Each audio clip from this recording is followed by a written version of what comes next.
Bonjour et bienvenue pour ce troisième défi. Alors nous avons pris le temps d'essayer d'installer notre routine pendant 7 jours, 5 minutes. Nous avons profité de la découverte de la méditation en pleine nature. Et à partir d'aujourd'hui, je voudrais vous proposer en alternance des méditations autour de nos émotions. Et à ce titre, n'hésitez pas à me partager les émotions que vous aimeriez que nous travaillions ensemble. Et puis, les ressources, les enseignants, les personnes qui m'ont définitivement permis de vivre ma vie différemment.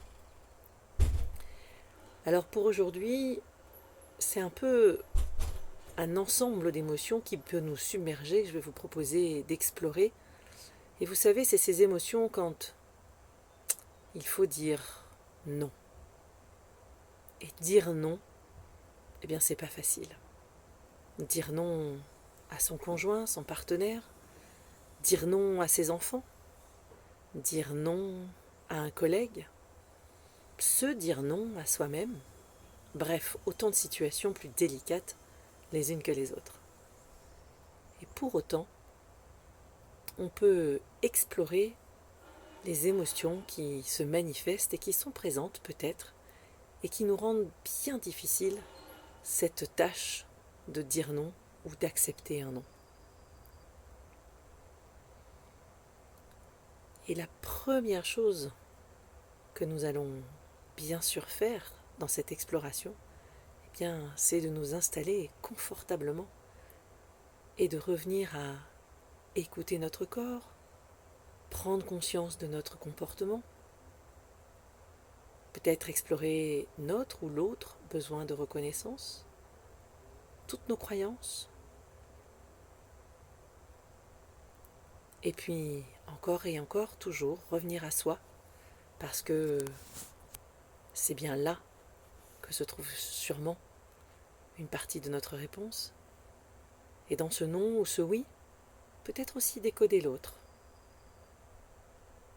Et enfin, comme dans toutes ces décisions pas faciles à prendre, de toute façon, mobiliser son courage.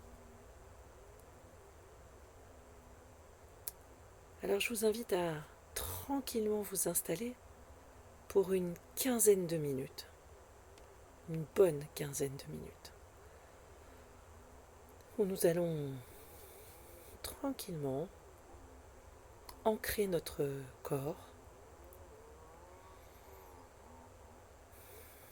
et donc prendre ce temps pour bien ressentir nos appuis inférieurs sur le sol.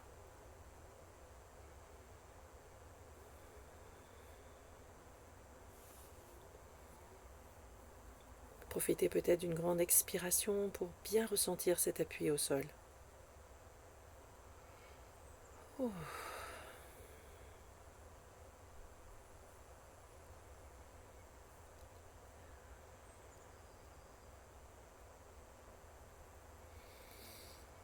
Et puis je peux profiter des prochaines expirations pour essayer de poser à côté de moi mes doutes, mes questions, mes commentaires, bref, tout ce que mon mental a déjà mis en route, parce qu'il est très très fort.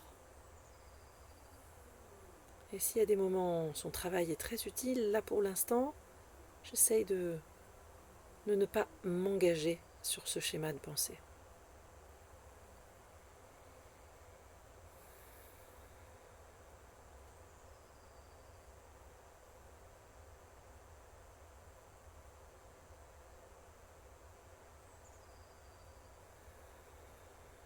Puis je viens porter mon attention à ma respiration. Et je me souviens que s'il m'est confortable de venir porter attention à ma respiration, elle est ma bouée. Elle est mon point d'ancrage. Car si je suis débordée par une émotion, je ne peux rien faire dans le débordement, mais je peux revenir sur ma respiration, prendre le temps de souffler, de faire la pause pour repartir explorer.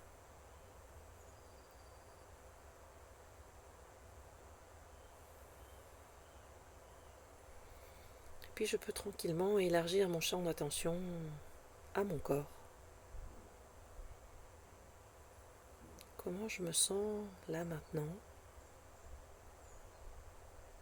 Éventuellement, quelles tensions ou quelles émotions sont déjà présentes, si je les reconnais. Et peut-être que mon mental a déjà travaillé très très vite et très très fort, et que j'ai déjà en mémoire une situation dans laquelle dire non a été particulièrement compliqué, ou un peu compliqué, ou recevoir un non a été particulièrement frustrant ou blessant. Et je peux m'interroger de la même manière.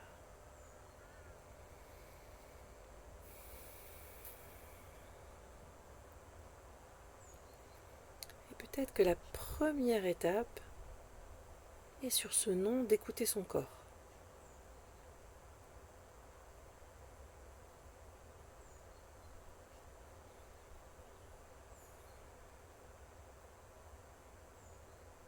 Car se retenir de dire non, cela se ressent aussi dans mon corps. Je peux avoir une tension au niveau du plexus, des nœuds dans l'estomac, un coup de chaud, le cœur qui bat à 3000 à l'heure, les mains moites. En fait, ne pas réussir à dire non, ou dire un oui sous contrainte, si je me remémore une pareille situation, peut-être que ce sont les mêmes signes physiques qui reviennent.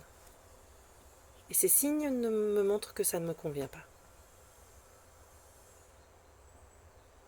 Et je peux juste écouter ce ressenti, l'accepter, respirer profondément car il n'est pas agréable.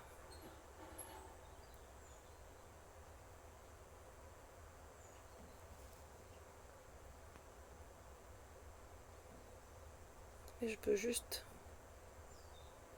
le reconnaître, l'accepter et peut-être le laisser passer.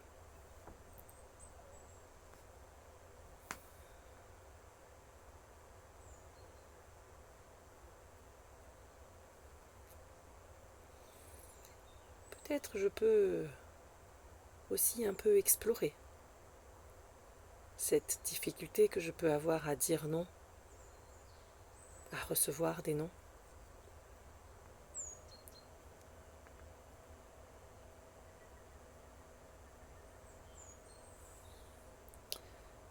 Peut-être que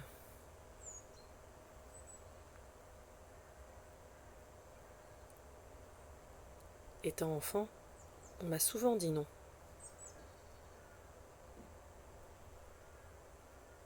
Et je ne veux pas agir comme mes parents.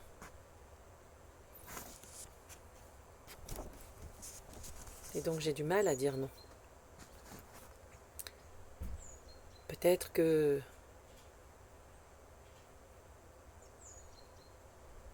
en tant qu'adulte, j'ai du mal à m'ajuster à ce qui se passe.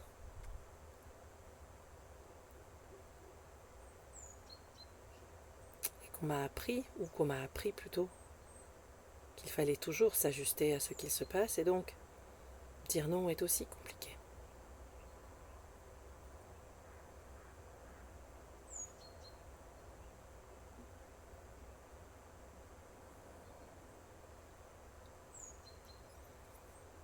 Et peut-être qu'en tant qu'enfant encore,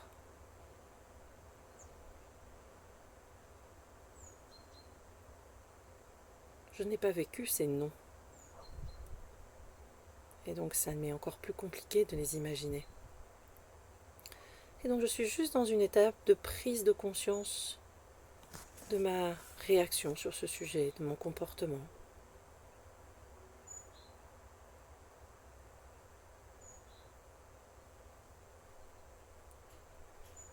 Souvent hérité de l'enfant que j'ai été, l'adulte que je suis devenu, le parent que je suis peut-être déjà ou que je deviendrai.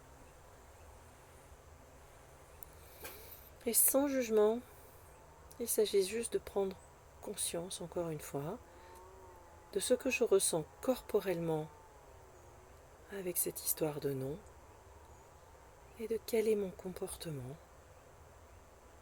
Qu'est-ce que je veux vraiment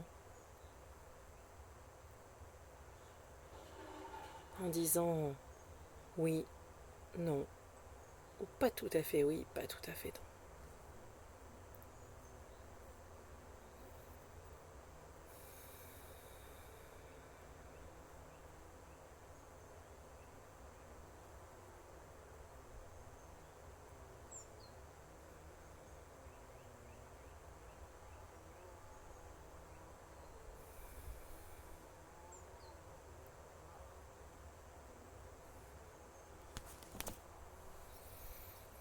Si on me demande de l'aide, par exemple, est-ce que je suis capable de dire non? Est-ce que je me sens toujours obligée de dire oui? Est-ce que j'ai besoin de reconnaissance qui me rassure quand j'ai rendu ce service?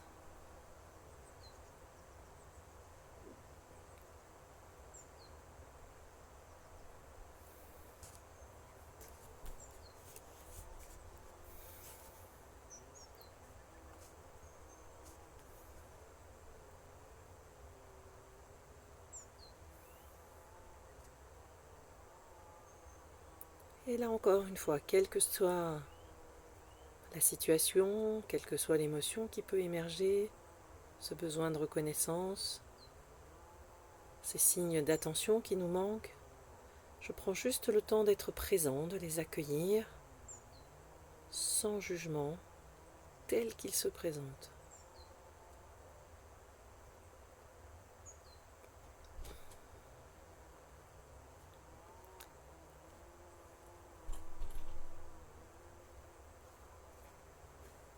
Et quand dire non est complexe, je peux également m'interroger sur ce système de croyance qui peut-être m'en empêche. Peut-être que je peux interroger l'estime que j'ai de moi,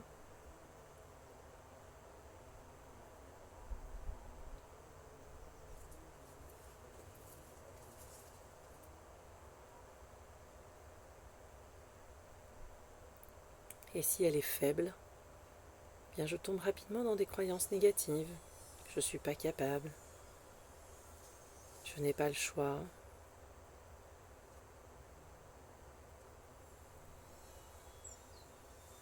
Et donc je ne m'autorise pas à pouvoir éventuellement dire non. Et là encore une fois, quel que soit le système, quelles que soient les croyances, je prends conscience de ces croyances sans jugement, vraiment dans une démarche d'accueil et de compréhension.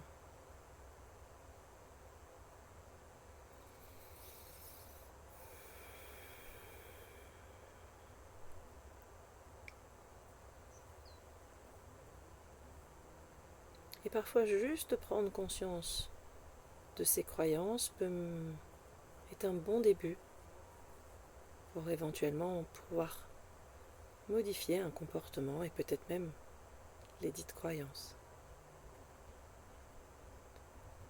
Et je prends vraiment le temps, encore une fois, d'accueillir.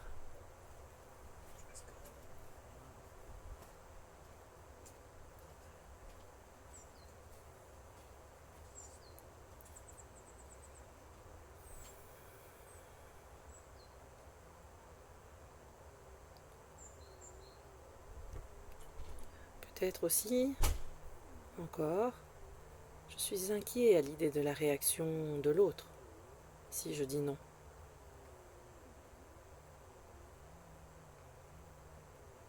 Comment puis-je rester à l'écoute? Et je me souviens que c'est pas parce que peut-être une réaction emportée qui me traiterait d'égoïste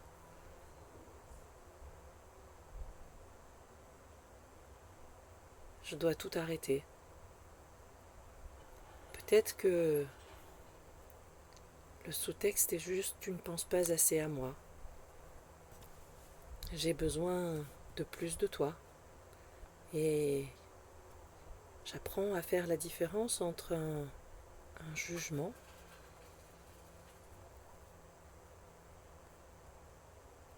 ou une réaction peut-être de son ego blessé. En tout cas, je reste ouvert au possible, sans laisser mon mental l'emporter et se faire des nœuds au cerveau. Je prends le temps de laisser cette porte ouverte, de comprendre, de décoder mon interlocuteur, sans jugement,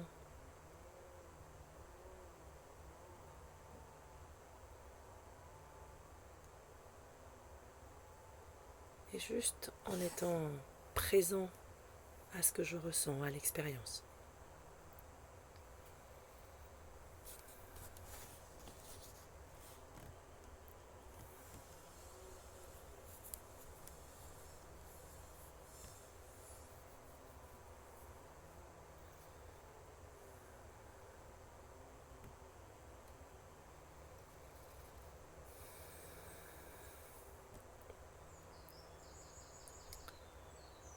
Et que ce soit mes besoins et mes petites voix qui me limitent dans ma capacité à dire non, ou que ce soit mon mental, encore une fois, qui imagine comment l'autre pourrait me juger. Je peux juste rester en attitude d'interrogation, d'ouverture. Et peut-être que dans la situation, eh bien, je devrais à nouveau revenir à moi, à mon corps.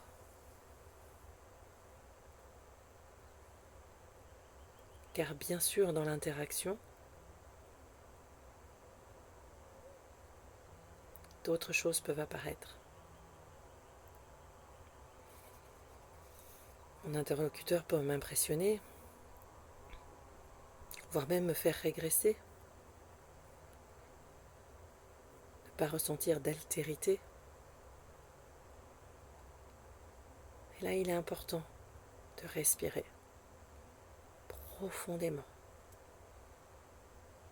de revenir à soi.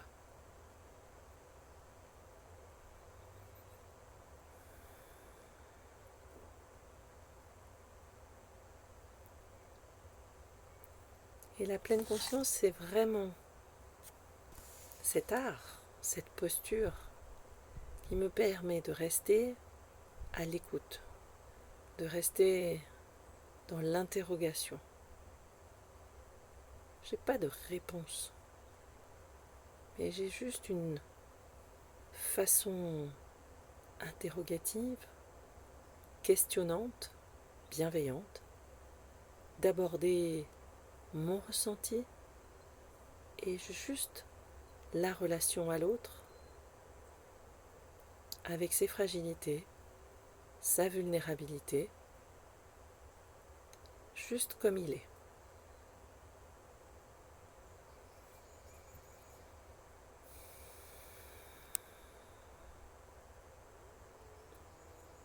Et je vous invite à revenir régulièrement sur ce temps de respiration, d'ancrage, et peut-être de pouvoir repérer ces moments où on a réussi à faire bouger la ligne. J'ai dit un petit non qui est déjà énorme, j'ai accepté un petit non déjà énorme.